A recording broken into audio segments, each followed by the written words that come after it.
Again, my name is Adriana Cuervo. I am the Associate Director of the Institute of Jazz Studies, and I'm also, in my copious amounts of spare time, I'm pursuing a master's degree in American Studies, and I'm almost halfway through it. What? So, anyway, I feel your pain. So, basically, let's see, what is it? We talked about all of this, or Dr. Gates talked about all of these things.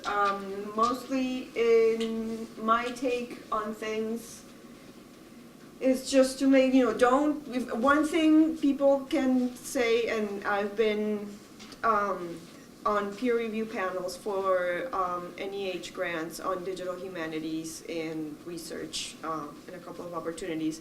And in my experience, you really can tell when people just threw it together. Don't throw it together. Don't do it.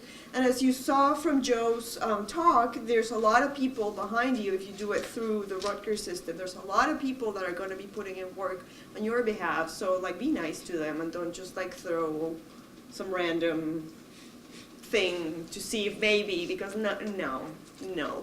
So basically make sure that your project is tight and that you know what you're doing, why you're doing it, when you're doing it, how you're doing it, how it's going to accomplish. And also I'll share my slides too, so you can look fondly on our time together. Again, one thing that Dr. Gates was mostly focused on the sciences, but in the humanities too. One thing that people sometimes don't realize, for example, if the NEH has these summer stipends for scholars, and yeah, I'm going to write my book, and I'm going to go to the archives, the Historical Society of Eastern Missouri, but it turns out they're only open on Tuesdays and Thursdays from 2 to 4. How is that going to impact your ability to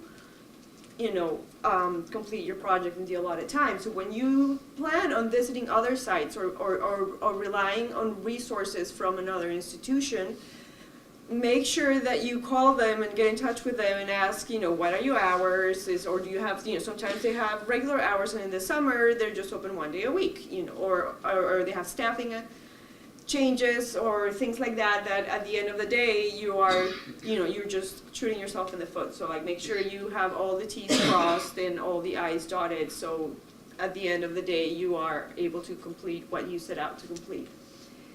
Again, also Dr. Gates talked about a digital data management plan, at the end of the day, to avail yourself of the resources that Rutgers and the libraries have for you. In order to, if you're creating a data set, if you're digitizing things, you just yeah, and then I'm going to put them on a hard drive and make a backup, and yeah, that's going to be great. And then, but does that entail long-term preservation of data? There are more robust and community-approved, standardized ways of preserving digital information, and the libraries are doing their part. And here at Rutgers Library as well, we have RUCORE and SOAR, which are the institutional repositories that are compliant with data and board digital and digitized material preservation standards. So, that's why we're here, that's why we're talking to you now. So if you have any sort of digital data set type of end product for your grant, you need, we're more than happy to help you set up and be conversant and, get your skill set in and, pass along that skill so you can be as effective as you set out to be. And then one other part too that Dr. Gates hinted, but I have a little bit more on it, is the budget. It's not like a free money grid, we're giving free money, then I'm going to ask for all the money I can. But is it reasonable for the scope of your project? Are you thinking about going to do research at the National Archives in Washington, D.C. for 6 weeks during the summer? Is your housing going to be, is what you're asking for housing, is it reasonable for that market? You're not going to pay the same in temporary housing in Washington, D.C. that you're going to pay in Kansas City. So make sure that it aligns with reality. As in the panels that I have been a reviewer, we do ask ourselves, wait a second, this person wants to digitize 2,000 images, and when you break down all the costs that that their person adding into the budget, it's going to like over $12 per image. That is a very expensive proposition, you know. So make sure you have a sense of the market rate and the what a realistic cost is for what you're proposing to do, so it makes sense when the panels and the reviewers look at, you know, the per item cost or the everyday of your research cost. Also make sure that if you can, you know, when Dr. Gates was saying get in touch with the program officer and kind of be aware of the opportunities that the agencies give prospective applicants to interact with their staff, make sure that you either see successful proposals or see any other, or get in touch with other people in your department who have gotten similar funding, just to like get a sense of unforeseen expenses. Sometimes, you know, if you're planning on going to the Himalayas, like Dr. Gates was saying, you know, at the end of the day, you know, insurance costs or visa costs, relocation, you know, make sure that all of those are addressed and or factored into your overall budget, because the last thing you want to know, you know, is to not get funded because like, oh, well, this person, how are they going to even get there? There's no money for plane tickets. I don't know. But there's things that you in your day-to-day don't see, but if you think of yourself having to go and visit an archives in South Africa and, you know, all the costs associated with that, factor in things like security deposits, health insurance, et cetera, so you have that thought out from the beginning. And then, like, what I like to call massage the numbers, you know, add, subtract, multiply. If you are spending, like I said before, if you're spending 6 weeks in Washington, D.C., or if you're spending 6 weeks in the UK, in Scotland, or, you know, does it add up? Does it make sense? Is it a reasonable amount? You know, you can go on Airbnb and kind of get a sense of how much a weekly cost for a tiny apartment would be, so you can have something that is comparable and not outrageous. Or sometimes, like, even it can go also the other way. It could be like, what? They expect to live in, you know, rent an apartment or a tiny studio in Washington, D.C. for like $600 a month. Are they crazy? So that people look at that. Just as my takeaways, people look at that, and people, you know, if you eyeball it, make an educated guess, or just like throw a number in there to fill the budget field. Okay, so exercise time, and this is what I wanted to do, and I'm so excited that the last time we did this, there was a lot of talking from my part and very little time. So what I thought we could do is to pair each other up. You go one, say 1, 2. Can you start numbering yourself? Say 1. Oh, okay. 3, 4, 5. Or what we Where's do? 1, 2, 1, 2. 1, 2, 1, 2. Is that it? You know what? Just find a partner. You throw me a curveball. It's like, find a partner. When she said 3, I was like, Find a partner, and in the next 15 minutes, what you're gonna do is try to pitch your research project to your partner, and then we'll take a couple of people to take, you know, this exercise is aimed at you, like I'm not doing right now, like successfully transmitting an idea, and in overall, I want to go study basket weaving techniques in the Himalayas that have been passed down from generations to generations, because, and try to make sure that you address, remember Dr. Gates was mentioning the so what, you know, what is it, you know, why should we go ahead and invest X amount in your project? What is that going to solve? How is that going to advance the field, change paradigms, rethink assumptions, et cetera, et cetera. So what did we learn today?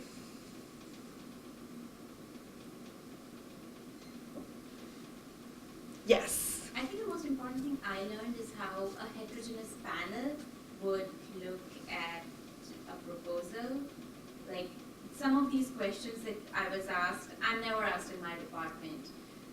My department would preferably focus on the science aspect of it as opposed to the broader impact or the community outreach aspect of it. So next time I put together a proposal, which I'm going to do fairly soon, is to actually think about the heterogeneity that might be on the panel. Not everybody sitting there would be an environmental scientist or a geologist. It might be somebody else too.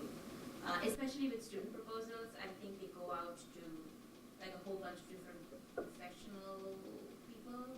So it was a good idea to sort of tailor it towards a general audience.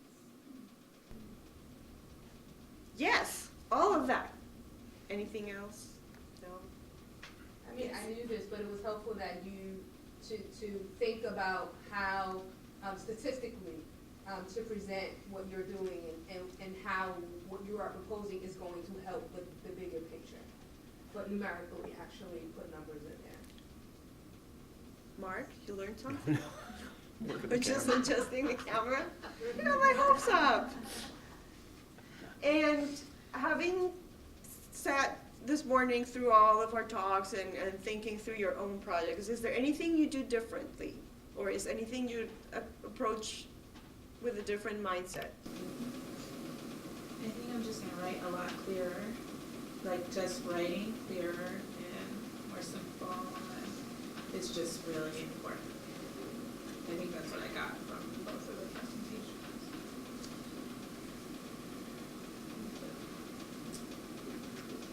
Anything else? Dedicate more time to it than plan. Yeah. Just intending to apply to a grant that's due on Tuesday.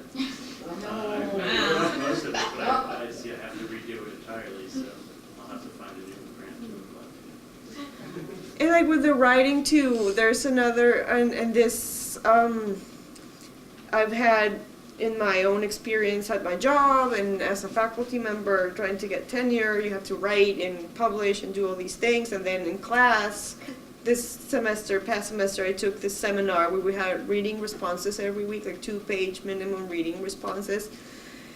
And it's like, oh my God, why? But, you know, at the end of the day, one thing that I took to heart was like the writing part. It's like muscle memory and exercise. Like, you know, you don't just get up one morning and run a marathon. You know, you just every day a little bit, you work up to it, and there'll be days that you can't get more than a sentence out of your head, but then there'll be days where like 3 pages were written in like half an hour, and you're like, what?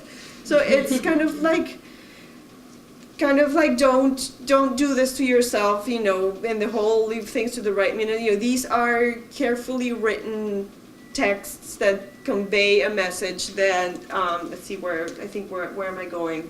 Yes, plan with enough time. I attended this other workshop by someone who said, don't cut me a sandwich and tell me it's a pie. You know, don't try to pass one thing for another, because it's you know, people can read through it. And this comes to having a strong narrative. Talk to the agency, attend webinars, avail yourself of any resources that the granting agency or the granting institution has on their programs. Again, talk to people, have your trusted circle of support, you know, have a buddy, a grant writing buddy. Sometimes like the buddy system works really well for these types of projects. And figure out, you know, the last thing you want to know is you have all of this work put together and nicely wrapped with a beautiful bow on top, and all of a sudden you're like, oh, you did not get the SC 27-8 form from the Office of the Bursar's Vice Chancellor for grants that maybe go out every other year in institutions of higher learning. You're like, what? You know, what does that even mean? Where is that office? How, what? And then it turns out you needed that in somewhere else. So figure out the steps that you need on both ends, even within your department, outside of the university, and have that process clear in your head so you don't, you know, stumble and fall. Data must be recent for people, for projects that are thinking about solving actual, real Newark-specific projects. Make sure that you're not saying, oh, the homeless population in 1992 soared to 20-year highs. So it's like, yeah, but that was 1992. What happened in 2017? What about the last 10 years? Problems we will be solving, we talked about that. Different people read the proposal. Do not write the night before it's due. It's too late. The other thing with the writing to plan your narratives, the reader is engaged with what you're proposing. That first paragraph has to grab that reader by their shirt collar and shake them to their foundations. You really have to capture your reader's attention. And as Dr. I forget his name, Dr. Gates was mentioning earlier, don't assume they know, or don't go on old and this comes now more into the craft of writing and how you're conveying your message. Don't just go, I've sat on search committees for library jobs before, and it drives me bonkers when people are like, I'll never forget the first time I set foot in a library. And I'm like, well, yeah, you ended up in library school. You must have liked libraries at some point. Tell me how you are the right person for this job. So don't waste valuable page time in saying, ever since growing my first garden with my grandma, I have developed a passion for homegrown carrots. It's yeah, that's great, but get to the point. So really think also, on top of everything else that you have to think, give some thought to how you're conveying that message, how you're crafting that narrative, how you are grabbing the reader's attention. And I also, parting thought, because I see that our lunch is here, I came across this blog post from this guy called Cal Newport. He's a scientist that writes on productivity and has all these. It's not a great blog, I have to say. But there's one thing that grabbed my attention was that he was talking about how people in academia are bogged down by writing, and they're like, I didn't, you have your writing time this afternoon from 1 to 5, and at 5 o'clock you have half a paragraph, and then you beat yourself up because look at that time I wasted. But he's like, for the writing, for that paragraph to exist, you had to go through all of these other important steps. You had to synthesize other knowledge. You had to summarize your hypothesis. You had to double check your sources. You had to go back and look at the grant requirements to make sure that you were following. There were other activities that were not that are not measured in a word count that had to happen in order for that paragraph to exist. Therefore, break it down, because that is super demoralizing, knowing that man, I sat in front of my computer for the entire afternoon and I only have one paragraph. What if before I wrote that paragraph, I finally figure out how I'm going to present my data and how I am going to use it to support my argument and my thesis? That's a great, small steps, what is that for, the big step for humanity, giant leap, it's a giant leap for your process.